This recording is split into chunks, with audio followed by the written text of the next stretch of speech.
I truly believe in this proposal, and the Gallatin Forest Partnership believes in this proposal. Our local communities believe in this proposal. And right now, this is the best opportunity to permanently protect this land. Thank you for joining us again on the Voices of Greater Yellowstone podcast, where we share the stories and science of the Greater Yellowstone ecosystem. I'm your host, Emmy Reed. Just northwest of Yellowstone National Park rise two remarkable mountain ranges home to a host of iconic wildlife, the headwaters of significant river systems, and world-class recreation opportunities. Encompassed in the 3.1 million acre Custer Gallatin National Forest, these are the Madison and Gallatin mountain ranges. The Madison and Gallatin ranges are some of the wildest places left in the continental United States. As more and more people move to the communities surrounding the Madison and Gallatin ranges, often drawn by unmatched access to public lands, this wild landscape is experiencing unprecedented use. Montana is changing fast, and these ranges are under threat. While the Madison and Gallatin ranges have some protections under the current Custer Gallatin National Forest Management Plan, these protections are not permanent. We need a solution to forever protect these lands for all of us. That's why the Greater Yellowstone Coalition partnered with a group of local businesses, recreationists, outdoorsmen, and conservationists to develop a durable solution: the Greater Yellowstone Conservation and Recreation Act. The Greater Yellowstone Conservation and Recreation Act is proposed legislation that will permanently protect 250,000 acres of public land in the Madison and Gallatin mountain ranges, and the clean drinking water, incredible access to outdoor recreation, and critical wildlife habitat they provide. Today, we're mixing up our usual podcast format. To start off, we'll hear 4 stories from people who love this landscape and work to protect it. Then we'll chat more in depth with the Greater Yellowstone Coalition's Montana Conservation Associate, Aaron Steva, who you may remember from our episode on backcountry trail work. So without further ado, let's hear some tales about these special public lands. My name is London Bernier. One Saturday in June, I was feeling really itchy from winter and I just needed to get out. And I decided to go on a solo mission, and I tend to call those my super solo Saturdays or super solo Sundays, and my mom hates those because my favorite thing to do sometimes is just go out in the woods and be by myself. And I accomplished my goal that day. I adventured to a new place in the Gallatin Range. I went to the West Pine Trail for the first time, and I indeed saw no one. Regardless of it being a Saturday in June, I had 12 miles of trails to myself. You climb up these switchbacks, and it was just fields of lupin and other wildflowers overlooking the Paradise Valley and the Absaroka Range. It was stunning. And as you climb up and over the first hill, you're just in a sea of yellow. It's all arrowleaf balsam root, and just unmatched. I would highly recommend for a wildflower adventure in the spring. It was fields of yellow and blue and white, and I spent a lot of time just crouched down watching the bumblebees buzz around to all the different flowers. They got a little sick of me, but it was crazy. They were just everywhere. I was on technically a trail run. It was more like a trail stop-start, which is my favorite way to do those. And as I was on these open, they were hillsides, but it felt like you were just on this big ridge. There were like no trees, very few trees. And if there were any, they tend to be standing dead trees. And after a few miles, I was approaching the edge of the forest and getting closer to the Gallatin Range, which was kind of shrouded in clouds all day. It was overcast. I realized I was super close to the wilderness study area boundary, and I had never been to a wilderness study area, so I decided to go a little further. I reached the edge of the woods. It's all deadfalls and these switchbacks, and it's getting darker and darker, but I'm just can't wait to make it to the boundary of the WSA, and I'm looking for a sign, and all of a sudden there's just this huge clap of thunder overhead, and I ducked. I was like, oh gosh, because I had made it so much further into the backcountry than I had realized. And it was just wild to me that I was on a trail not that far from town, but I was feeling like I was in the middle of nowhere. So I decided, I turned around, put on my raincoat, and was like, all right, I gotta gotta actually run back to the car now. And as I said, there were no trees. So it was just these open hills. I'm looking at the Absaroka Range, just booking it. I was in the middle of one of those fields, and just like the biggest clap of thunder and lightning happened, like seemingly right over my head, and I hit the deck. I went down on the ground. And I'm running through my knowledge of lightning protocols out loud because I'm trying to yell because there are bears, and I'm again alone. I got my wish. I was alone. And the only thing of metal on me was my bear spray. So I can't throw my bear spray, but I'm running and I'm yelling lightning protocols and I'm talking to the bears. And it was just a reminder that like this landscape is wild. It's rugged and it's unforgiving and it's epic. I made it back to the car in one piece. It was notably my most wild adventure in the Gallatins. I proceeded to go home and look up all lightning protocols for next time. And it was one of those days that I'll never forget. And I was telling some friends about it the next weekend, and they were biking on that trail the day before, and they ran into somebody who saw a grizzly bear take down an elk not 20 yards in front of them on the trail. And that's why you don't toss your bear spray in a lightning storm. Sage advice from London: don't toss your bear spray. Next up, let's hear from Erin Steva. So I sort of wrote a poetic story for my account, and I titled it "Last Night's Ski Turned Into Us Following the Moon." It was a still night, so hushed and peaceful, up in Highlight, where the canyon cradles the cosmos. We clicked into our skis and started up the creek. One of those nights so sharp and clear, you could feel the cold sparkle in your nose and lungs, diamond dust floating all around, glittering in the moonlight. The trail curled ahead, soft and beckoning, our skis drawing lines through pure, untouched, sifted, sugary goodness. The trees stood stone still, shoulder to shoulder, like snowy sentinels guiding us up the mountain. Branches pillowed and steadied by a blanket of fresh snow from the day that came before. Then there she was, bold and bright above the pines, a guiding glow in a sky scattered with stars. We turned out our headlamps and glided further on. Our night ski turned into us following the moon. Up a trail we'd traveled 100 times, suddenly feeling entirely new. No voices, no rush, just the soft swish of skis, the sound of my breath, and the rhythm of being alive and fully present. Onward to the top, where the world stretched out before us into a deep blue-black bowl of night, moonlit and still. Up there, we were a part of it all. The canyon, the night, the snow, the stars, moving gently through the light of a moon and a time and a place that felt like pure wonder and magic. A perfect poem to our wintry public lands.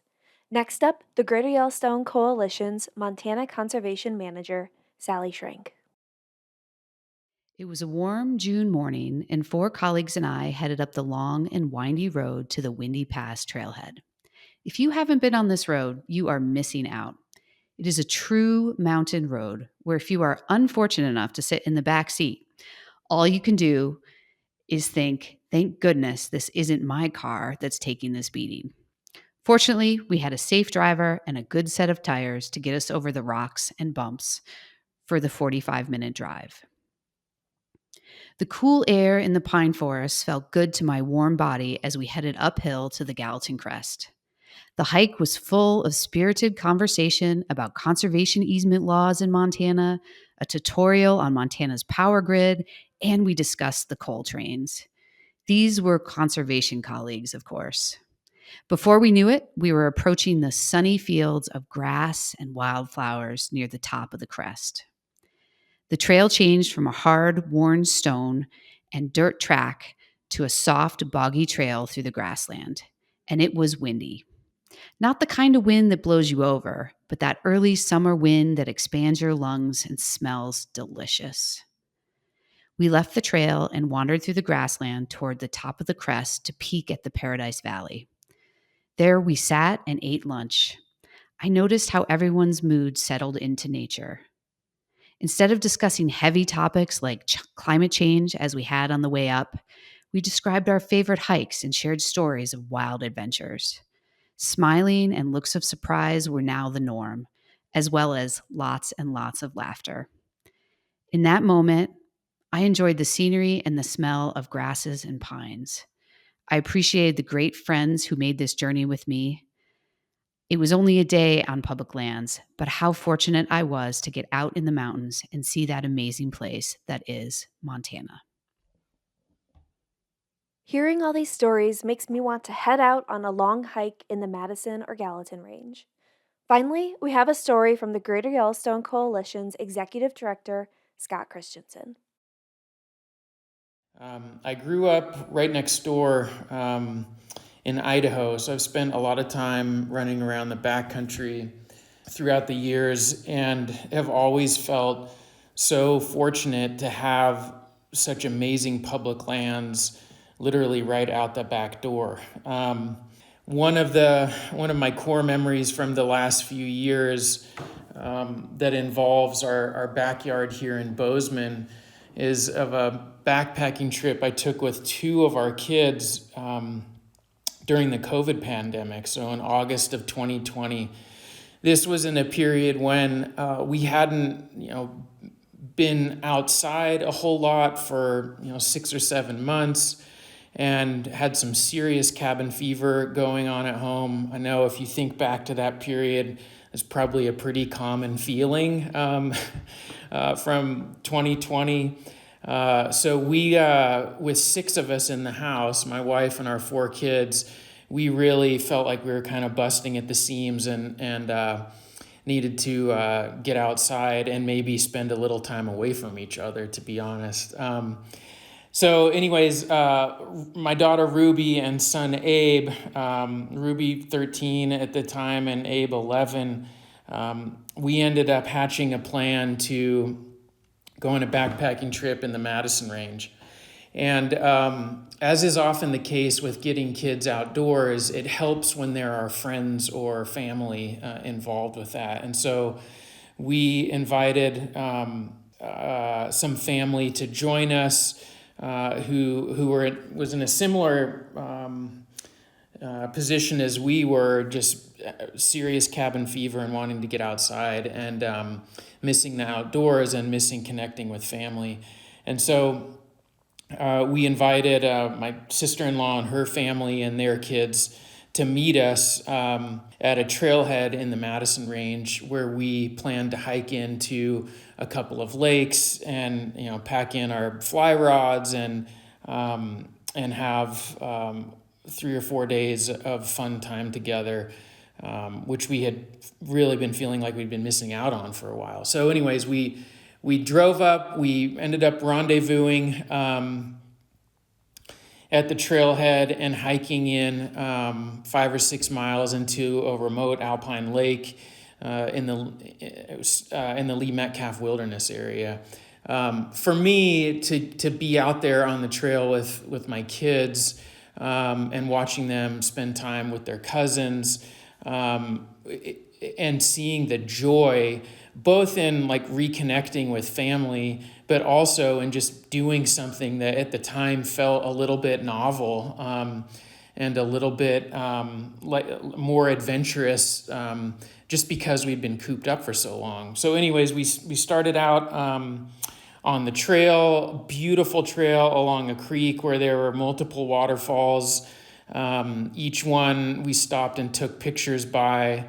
And a couple of kids even waited around on the way into the lake. We got to the lake.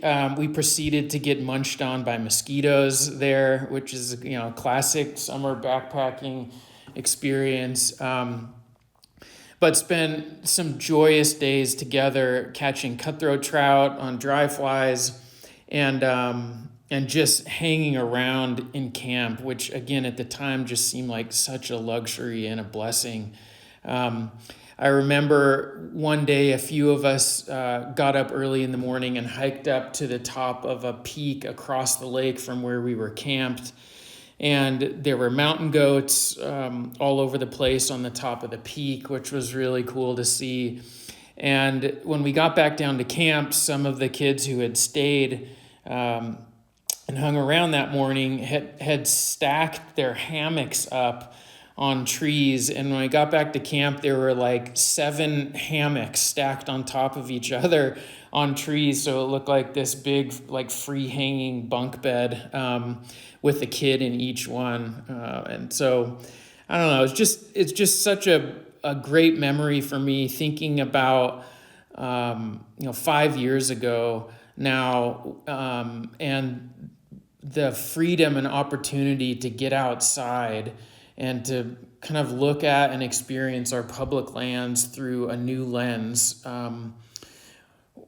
during a time when that was really hard for a lot of people across the country and across the world. I just felt so fortunate to have these amazing open spaces and public lands right out our back door here in southwest Montana.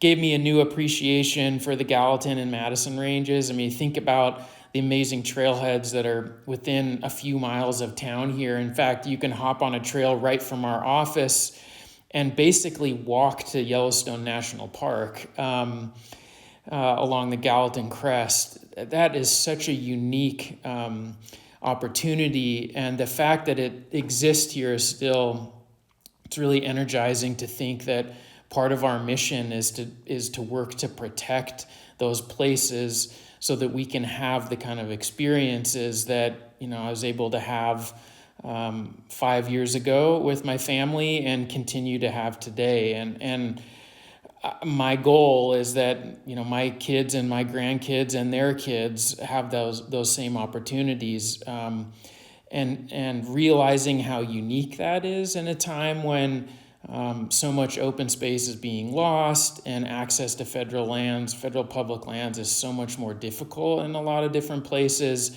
It just makes me even more grateful for what we have here in Greater Yellowstone and here in Southwest Montana.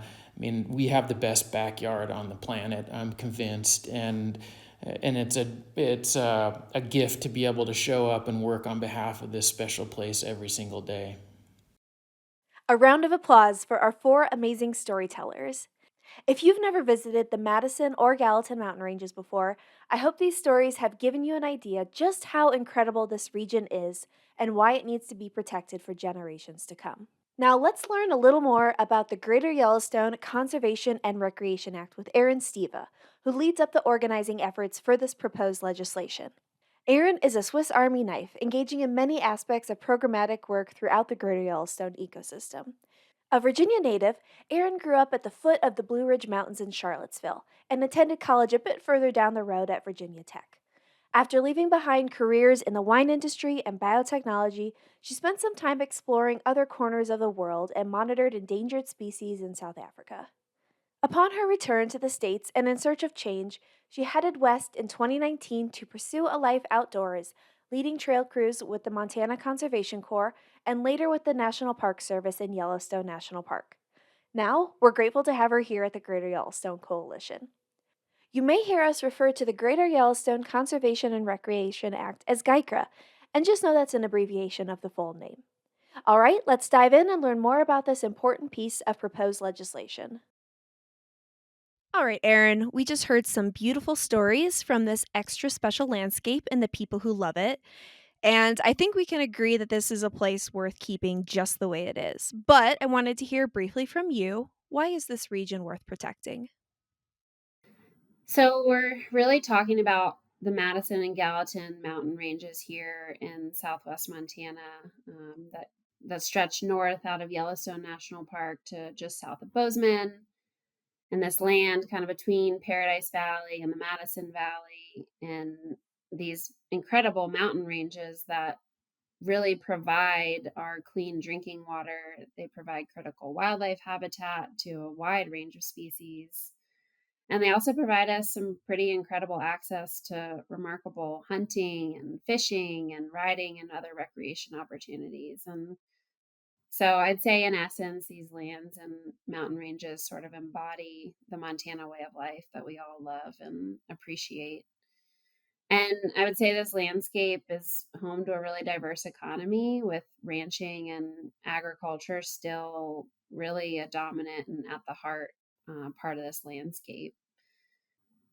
And I also really love that this land within this proposed legislation is all public land. It's open to you, it's open to me. And I think it really creates this sense of shared ownership and connection to the land. And I think ensures that places of natural beauty like we have in our backyard and cultural significance are preserved for future generations by protecting these public lands. Got it. So, you're working on some proposed legislation to help protect the Madison and Gallatin ranges. How did this proposed legislation come about and what's its story? Yeah, so I think we really need to go back to 2016 when the Gallatin Forest Partnership formed as this diverse group of local landowners, recreationists, business owners, sportsmen and women, and conservationists, really with this shared goal of crafting management recommendations for the Custer Gallatin National Forest management plan, their revision process. And so, just kind of a note for folks, forest plans are supposed to be revised every 20 years. And the Custer Gallatin National Forest was on about year 36 by the time theirs was revised. So, definitely kind of overdue at that point. And so, the partnership got together, started drawing on maps, each group kind of identifying the things that were most important to them, figuring out the things we could agree on. There's a lot of negotiating and ultimately finding an agreement on land designations for this landscape. And so the Gallatin Forest Partnership then took those recommendations to the US Forest Service during the planning process. And ultimately, about 95% of the partnership's recommendations ended up being adopted into the 2022 Custer Gallatin Forest Plan, which stands as law of the land today. So that's the bulk of what the GFP recommended is how the land is managed today, which that's a huge win if you ask anyone, and it's a pretty big leap of progress in terms of land protections. But the thing with these forest plan recommended protections is that they're not permanent because, like I said, they need to be updated every 20 years. And so, in order to permanently protect this landscape, it'll take an act of Congress. And so enter the Greater Yellowstone Conservation and Recreation Act, which is the Gallatin Forest Partnership's proposed legislation to permanently protect 250,000 acres in the Madison and Gallatin ranges, along with the resources and activities that they provide. So, how would this proposed legislation keep this region remarkable? And what are some challenges with keeping the area the way it is?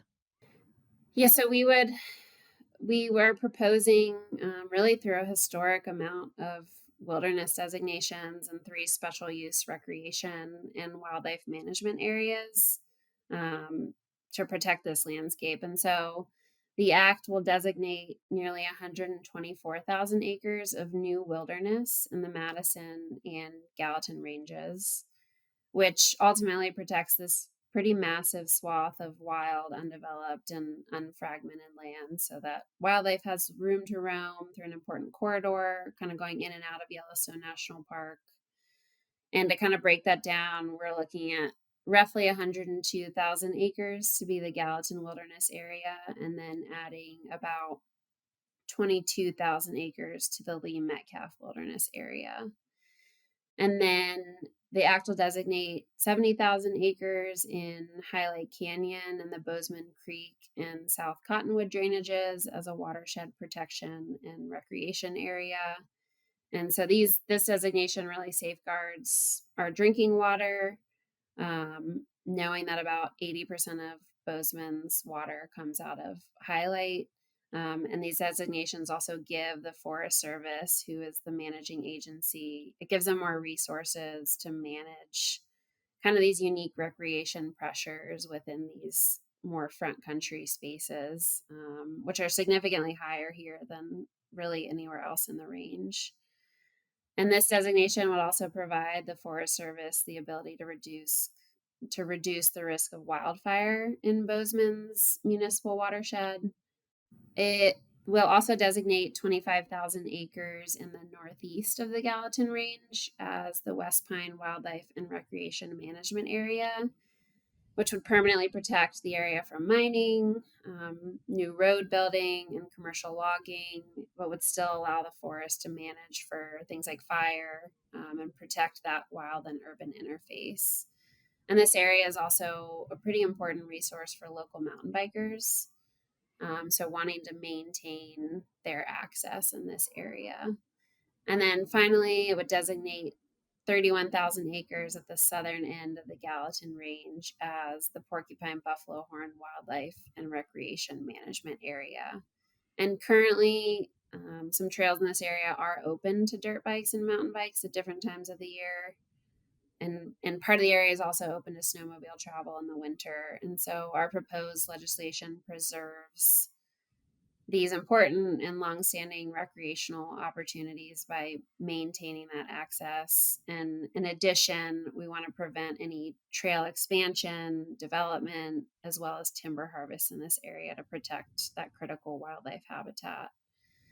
And so, in essence, the Greater Yellowstone Conservation and Recreation Act will essentially kind of establish this new high watermark when it comes to protections for the Gallatin and Madison ranges. And then in terms of challenges, I think a lot about, the immense growth and development that we're seeing in this region.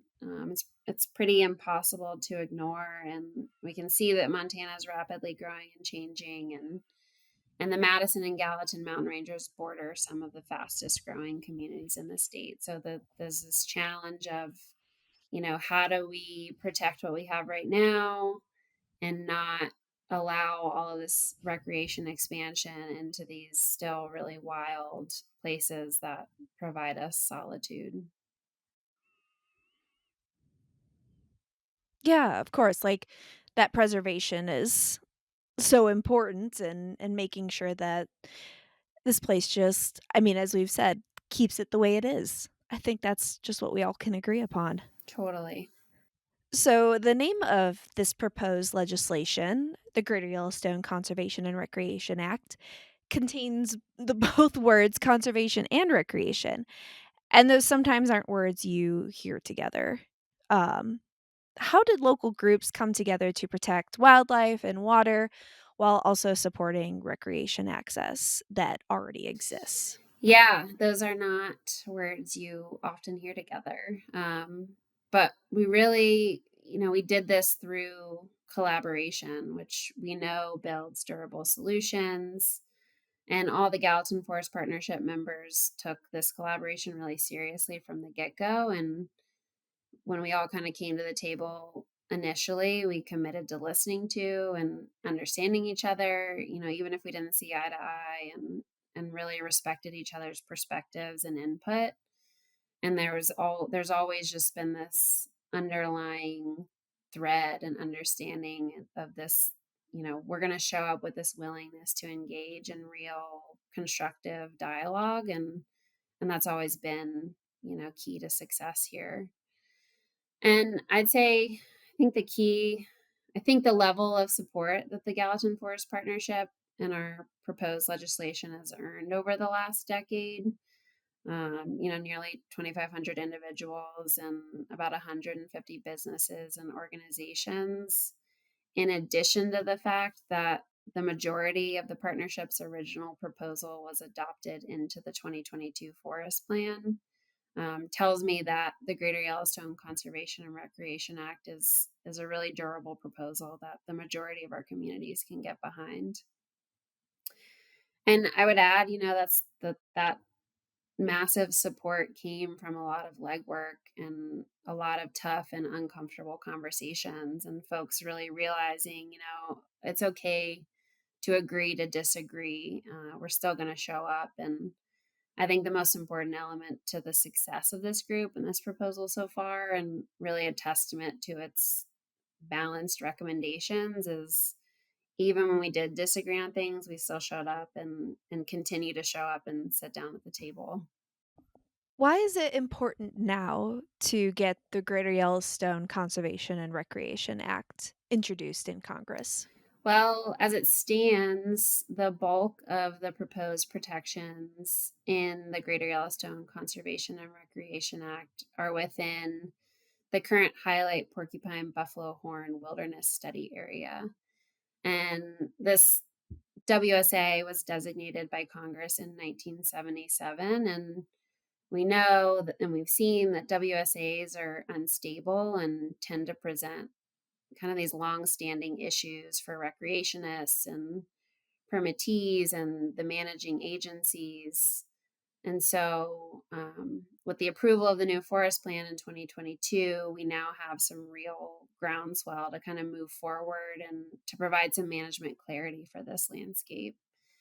And I'll note too, we also have current elected leaders who understand the management limbo that exists for managing agencies in terms of wilderness study areas. And the Greater Yellowstone Conservation and Recreation Act aligns with these repeated calls from, like I said, elected leaders, from recreationists, from conservationists to really find a more effective and permanent solution or solutions than wilderness study areas to protect our lands and our waters and our wildlife going forward.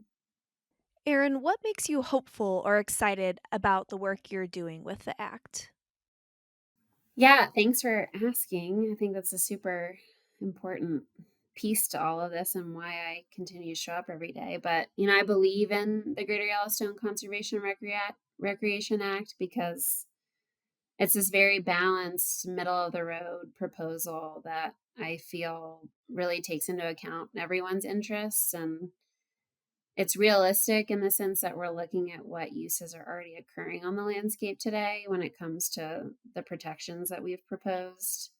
Um, I'm hopeful because I know that by replacing these wilderness study areas with wilderness and these other permanent protections, the Greater Yellowstone Conservation and Recreation Act will do more to protect this landscape by clarifying how it can be used and really give the Forest Service the tools to protect it going forward.